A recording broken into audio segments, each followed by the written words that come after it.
Assalamualaikum warahmatullahi wabarakatuh. Memperkenalkan, nama saya Andi Nafil Faizul Haq dengan NIM H0712310092. Terima kasih atas kesempatan kali ini, di mana hari ini saya akan mempresentasikan tentang penerapan basis data dan konsep dasarnya. Yang pertama itu adalah pengertian dan manfaat basis data. Basis data adalah fondasi dalam pengelolaan informasi modern yang digunakan oleh berbagai organisasi. Dalam pengertian dasarnya, basis data merupakan kesimpulan data yang saling terkait dan diatur agar mudah diakses, dikelola, dan dipelihara. Sistem manajemen basis data atau disingkat DBMS bertindak sebagai perantara antara pengguna dan data, yang dimana memberikan berbagai manfaat seperti konsistensi, akses cepat, keamanan, penyimpanan terpusat, dan pemeliharaan yang efisien. Salah satu konsep utama dalam penerapan basis data adalah konsistensi data. Ini yang dimana yang memastikan bahwa data yang diakses dan diperbarui tetap terstruktur dan akurat. Nah, yang kedua itu adalah akses cepat. Nah, akses cepat itu juga menjadi keunggulan, memungkinkan pengambilan informasi secara lebih efisien melalui indeks dan query yang terorganisir. Nah, yang ketiga itu adalah keamanan data. Nah, dari sisi keamanan, data basis management system juga menyediakan mekanisme untuk mengatur hak akses pengguna agar data sensitif itu tetap terlindungi. Nah, yang terakhir itu adalah penyimpanan terpusat.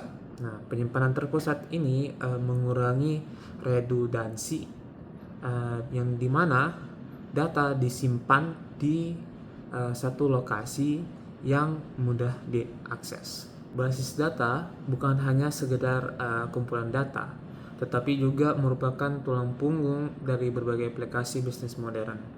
Misalnya dalam e-commerce, basis data menyimpan informasi produk, inventaris, dan transaksi pelanggan.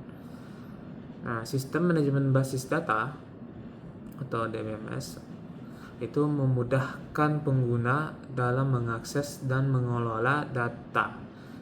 Ini tanpa perlu memahami detail teknis penyimpanan data. Contohnya DBMS populer itu ya termasuk MySQL,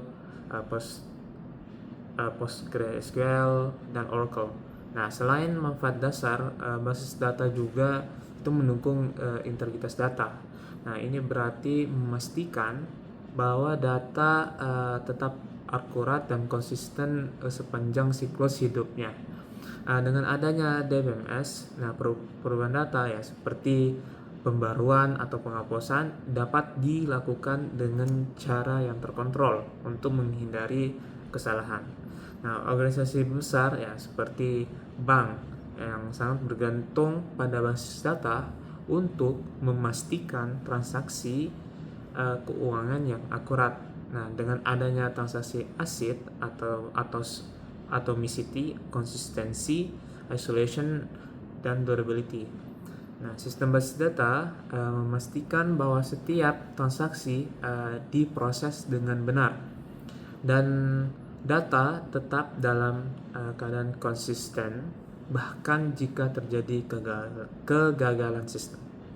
Selain manfaat dasar, yaitu konsep pemodelan basis data.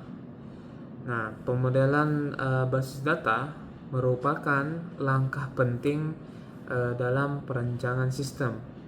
Nah, proses ini membantu membuat representasi logis dari data yang relevan.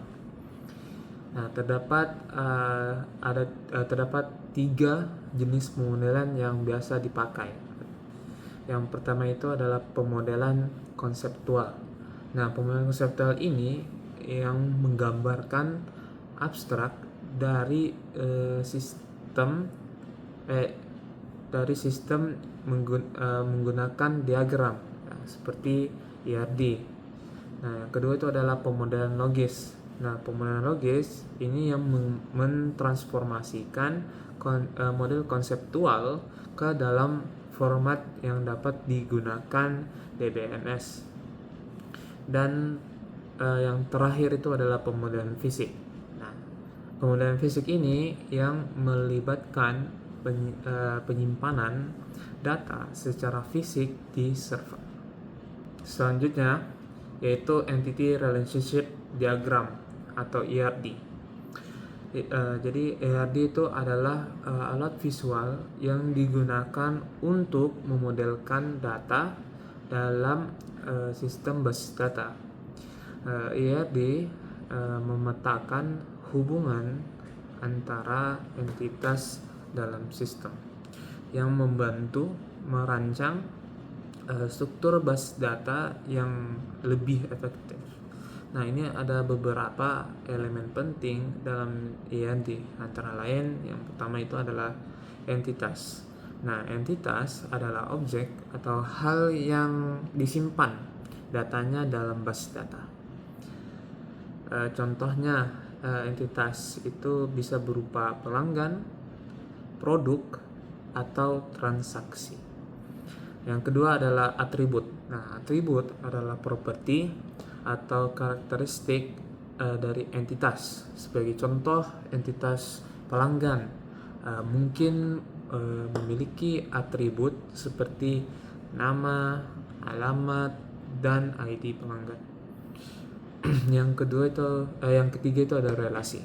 Nah, relasi itu adalah menggambarkan hubungan antar entitas. Misalnya, relasi antara entitas pelanggan dan entitas pesanan. Nah, artinya ini dia menunjukkan bahwa pelanggan itu melakukan pesan. Yang terakhir adalah primary key. Nah, primary key adalah atribut unik yang membedakan setiap entitas. Nah, setiap entitas ini harus memiliki primary key untuk mengidentifikasi data secara unik. Setelah mendefinisikan elemen-elemen ini, RD mungkin pemodelan hubungan antar data secara lebih terstruktur dan visual. Nah, ERD sering digunakan dalam pemodelan basis data konseptual untuk memberikan gambaran awal sebelum data diimplementasikan ke dalam sistem. Dalam pemodelan data menggunakan ERD, jadi setiap entitas dan atribut harus dipertimbangkan dengan hati-hati untuk memastikan desain yang efisien. Misalnya, dalam perusahaan retail, entitas seperti pelanggan, pesanan, dan produk semuanya memiliki hubungan yang perlu digambarkan dengan jelas. Penggunaan cardinality dalam ERD menggambarkan beberapa banyak entitas yang terlibat dalam suatu relasi. Contohnya, satu pelanggan bisa memiliki banyak pesanan, yaitu atau disebut hubungan one to many. Tetapi satu pesanan ini hanya dimiliki oleh satu pelanggan. Nah, konsep foreign key juga itu juga sangat penting dalam ERD untuk menghubungkan tabel satu dengan yang lain. Foreign key menghubungkan primary key dari satu tabel ke tabel lain, memastikan bahwa setiap relasi antar tabel tercatat dengan baik. Nah, dalam aplikasi perbankan misalnya, tabel akun mungkin memiliki foreign key yang menghubungkan ke tabel nasabah. Selanjutnya yaitu ketergantungan fungsional atribut. Ketergantungan fungsional atribut juga menjadi aspek penting dalam perancangan basis data. Ketergantungan ini menunjukkan bagaimana atribut tertentu dalam sebuah relasi ditentukan oleh atribut lainnya. Sebagai contoh, dalam tabel pelanggan yang membuat ID pelanggan, nama pelanggan, dan alamat. Nah, atribut nama dan alamat bergantung pada ID pelanggan. Nah, setiap nilai ID pelanggan menentukan secara unik nama dan alamat yang membantu menjaga konsistensi data dan meminimalisir anomali saat data diakses atau diperbarui. Nah, selanjutnya itu adalah normalisasi sistem basis data. Normalisasi adalah proses pengaturan atribut dan tabel dalam basis data untuk meminimalkan redundansi seperti menghindari anomali dalam pengelolaan data.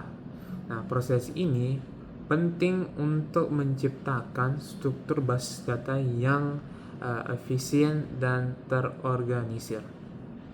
Normalisasi biasanya dilakukan dalam beberapa tahapan yang disebut bentuk normal atau normal form, yang masing-masing ya memiliki tujuannya. Yaitu pertama itu adalah first normal form atau first NF.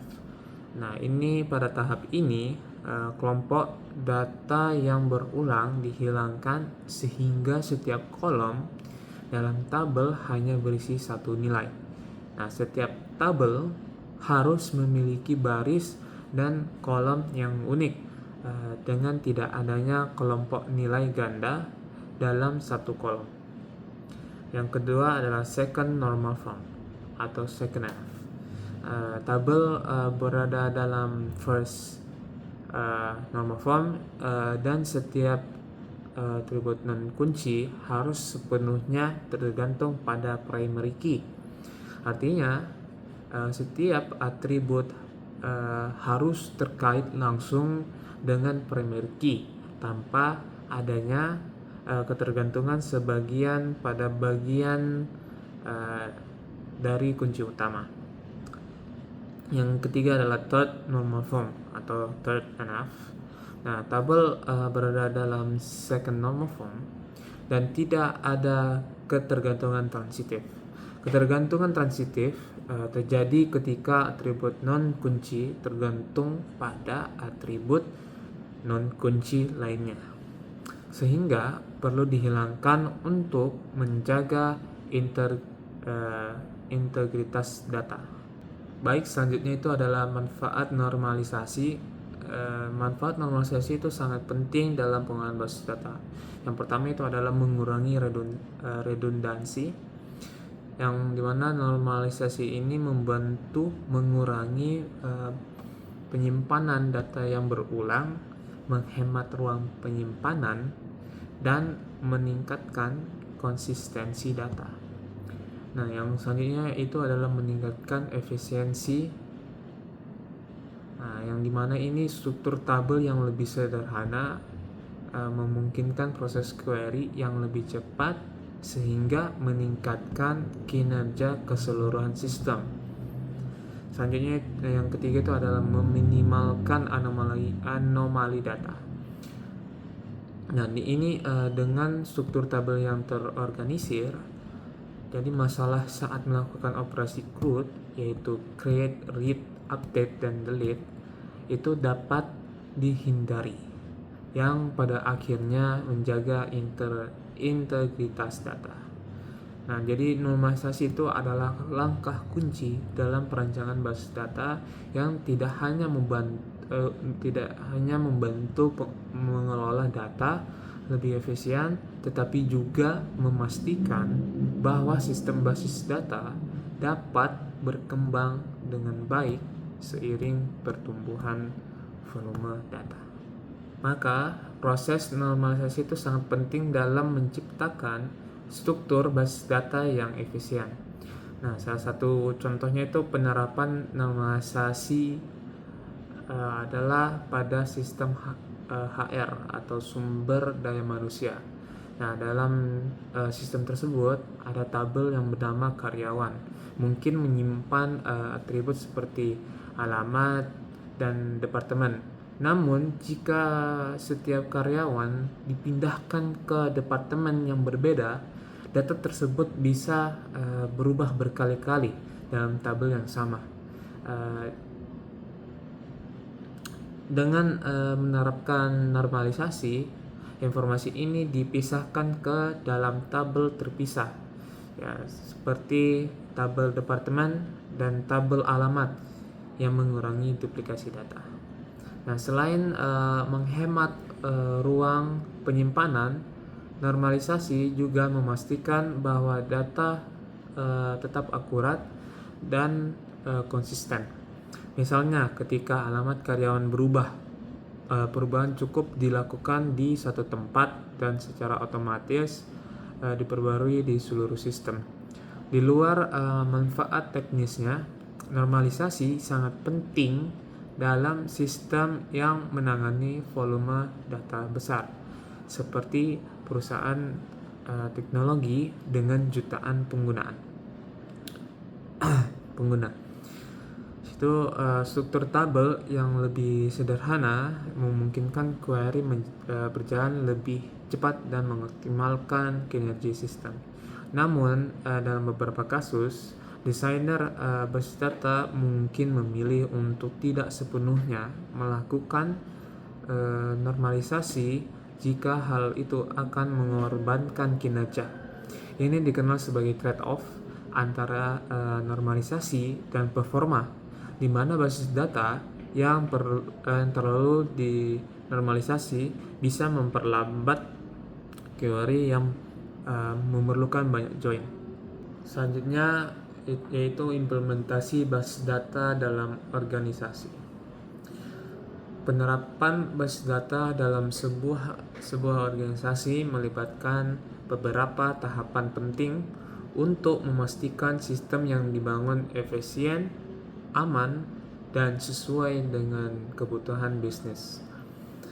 Nah, tahapan implementasi ini dimulai dari analisis kebutuhan hingga pemeliharaan dan optimisasi berkelanjutan. Nah, berikut adalah proses umumnya. Yang pertama itu adalah analisis kebutuhan. Nah, tahap pertama ini adalah memahami kebutuhan data dari organisasi. Hal ini melibatkan identifikasi jenis data yang akan dikelola, volume data, frekuensi akses, serta kebutuhan penyimpanan dan keamanan. Pada tahap ini, penting untuk melibatkan pemangku kepentingan agar semua kebutuhan organisasi tercakup dalam rancangan sistem. Nah, yang kedua adalah perancangan struktur basis data. Setelah kebutuhan diidentifikasi, nah langkah berikutnya itu adalah merancang struktur basis data yang sesuai. Ini mencangkup pembuatan model konseptual dan logis, seperti Entity Relationship Diagram atau ERD, yang dimana untuk menggambarkan hubungan antar entitas dan elemen-elemen data yang dibutuhkan. Struktur ini harus efisien dan mampu menampung pertumbuhan data di masa depan. Yang ketiga adalah implementasi. Jadi pada tahap ini, basis data diimplementasikan menggunakan sistem manajemen basis data. Nah, pilihan sistem manajemen basis data harus disesuaikan dengan skala data, kebutuhan akses, dan faktor-faktor lain seperti biaya dan dukungan teknis. Implementasi juga mencangkup pengaturan keamanan data dan pembagian hak akses pengguna. Nah, yang terakhir adalah pemeliharaan dan optimisasi. Nah, basis data membutuhkan pemeliharaan yang berkelanjutan. Ini meliputi pembaruan sistem, optimisasi query untuk meningkatkan kinerja, backup data secara rutin, serta monitoring keamanan. Pemeliharaan ini penting untuk menjaga kelancaran operasional sistem dan mengantisipasi masalah yang mungkin timbul seiring waktu. Dalam implementasi basis data, analisis kebutuhan adalah langkah kritis. Organisasi besar biasanya melakukan studi kelayakan sebelum menerapkan basis data baru. Studi ini mencakup penilaian biaya, kebutuhan teknis, dan potensi keuntungan dari sistem baru. Misalnya, perusahaan yang ingin mengadopsi basis data berbasis cloud mungkin perlu mengevaluasi apakah solusi cloud akan lebih efisien dibandingkan solusi on-premise. Selama proses perancangan basis data, penting untuk membuat backup plan atau rencana pemulihan data.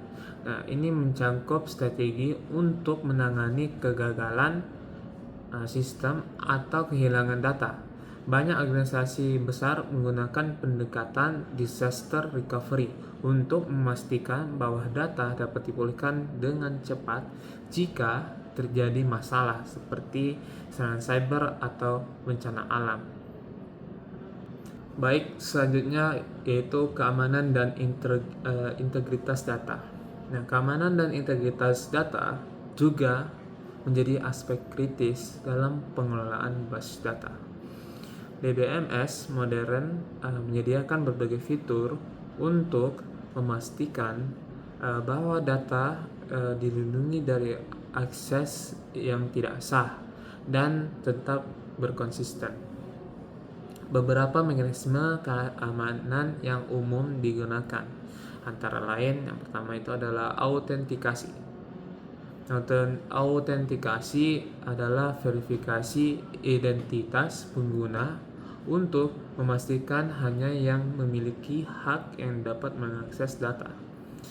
Yang kedua itu adalah otorisasi. Otorisasi adalah pemberian hak akses berdasarkan peran pengguna membatasi akses sesuai tanggung jawabnya. Nah, yang selanjutnya ada enskripsi. Nah, enskripsi ini adalah melindungi data sensitif dengan mengacaknya sehingga tidak dapat dibaca oleh pihak yang tidak berwenang. Selanjutnya adalah audit trail. Audit trail adalah mencatat aktivitas pengguna sebagai langkah pengaman untuk melacak perubahan dan akses data. Dengan penerapan yang baik, basis data dapat menjadi tulang punggung sistem informasi organisasi, memungkinkan pengelolaan data yang efisien dan aman serta mendukung pengambilan keputusan yang lebih baik. Selanjutnya yaitu masa depan teknologi basis data. Nah, masa depan teknologi basis data ini seiring berkembangan teknologi. Inovasi dalam dunia basis data terus muncul untuk memenuhi kebutuhan pengelolaan data yang semakin kompleks. Nah, ada beberapa tren yang sedang berkembang saat ini seperti basis data NoSQL, Big Data, dan Cloud Computing. Nah, memberikan solusi baru dalam mengelola data dengan skala dan tipe yang lebih beragam. Nah, berikut adalah beberapa tren utama yang berpengaruh pada masa depan teknologi basis data. Yang pertama itu adalah NoSQL. Nah, basis data NoSQL itu adalah not only SQL itu digunakan untuk mengelola data yang tidak terstruktur atau semi terstruktur. Nah, NoSQL ini menawarkan fleksibilitas dalam menyimpan data yang lebih dinamis, seperti data dari media sosial, sensor, atau log server. Nah, tidak seperti basis data relasional tradisional, NoSQL ini tidak memerlukan skema yang ketat dan dapat dengan mudah diubah sesuai dengan kebutuhan aplikasi. Contoh basis data NoSQL ini yang populer itu termasuk ya MongoDB, Cassandra, dan Couchbase. Nah, yang kedua adalah big data. Nah, big data adalah volume data yang dihasilkan oleh organisasi modern yang dimana telah mencapai tingkat yang sangat besar, sering disebut sebagai big data. Nah, teknologi big data digunakan untuk mengelola, menyimpan, dan menganalisis data dalam jumlah besar yang berasal dari berbagai sumber seperti transaksi bisnis, media sosial, dan perangkat IoT.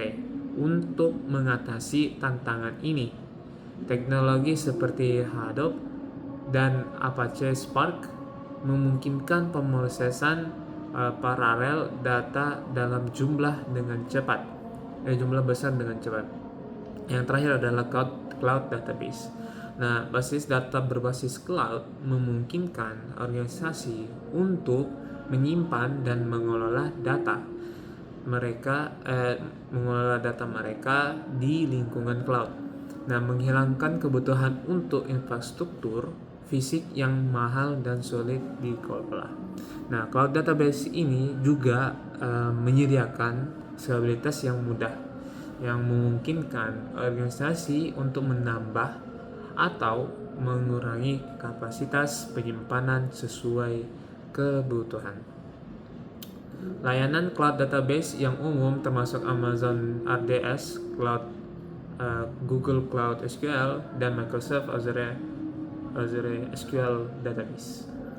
Nah, SQL sangat cocok untuk menangani data yang tidak terstruktur, seperti data dari media sosial atau sensor IoT. Nah, tidak seperti basis data relasional yang memerlukan skema yang kaku. Nah, SQL menawarkan fleksibilitas untuk menyimpan data dalam berbagai format. Hal ini memudahkan pengelolaan data yang lebih dinamis dan berubah-ubah, seperti yang terjadi pada aplikasi media sosial atau situs streaming. Dalam era big data, organisasi menghasilkan volume data yang sangat besar setiap hari. Teknologi seperti Hadoop dan Apache Spark memungkinkan pemrosesan data dalam jumlah besar secara paralel dan lebih cepat. Salah satu tantangan utama big data adalah bagaimana mengelola dan menganalisis data dalam jumlah besar dengan cara yang efisien. Teknologi ini memungkinkan perusahaan untuk memproses miliaran baris data dalam hitungan detik, memungkinkan analisis yang lebih cepat dan pengambilan keputusan yang lebih baik. Cloud computing juga membawa perubahan besar dalam cara organisasi mengelola basis data. Dengan menggunakan layanan cloud, organisasi tidak perlu berinvestasi dalam infrastruktur fisik yang mahal. Mereka dapat menyewa layanan cloud untuk menyimpan data dengan kapasitas yang dapat ditingkatkan sesuai kebutuhan. Scalability on demand memungkinkan organisasi untuk menambah kapasitas penyimpanan mereka tanpa perlu khawatir tentang infrastruktur fisik, yang sangat penting bagi bisnis yang berkembang cepat. Tren baru ya seperti machine learning dan AI atau artificial intelligence juga mulai terintegrasi dengan basis data. Basis data yang cerdas dapat memprediksi masalah, mengoptimalkan kinerja, dan memberikan rekomendasi berdasarkan pola penggunaan data. Nah, ini memungkinkan organisasi untuk tidak hanya menyimpan data, tetapi juga memanfaatkan secara proaktif untuk memberikan nilai lebih pada bisnis mereka. Meskipun tren-tren ini memberikan manfaat besar, mereka juga membawa tantangan tersendiri, ya, seperti keamanan data, privasi, dan kepatuhan terhadap regulasi. Organisasi perlu mempertimbangkan hal-hal ini dengan serius ketika menerapkan solusi berbasis teknologi baru. Secara keseluruhan, masa depan basis data akan semakin bergantung pada teknologi yang mampu menangani volume data yang besar, fleksibel, dan terdistribusi dengan baik. Organisasi yang berhasil beradaptasi dengan tren ini akan dapat memaksimalkan nilai dari data mereka dan tetap kompetitif dalam lingkungan bisnis yang terus berkembang. Baik, itu saja yang bisa saya sampaikan. Mohon maaf kalau ada yang salah kata. Assalamualaikum warahmatullahi wabarakatuh.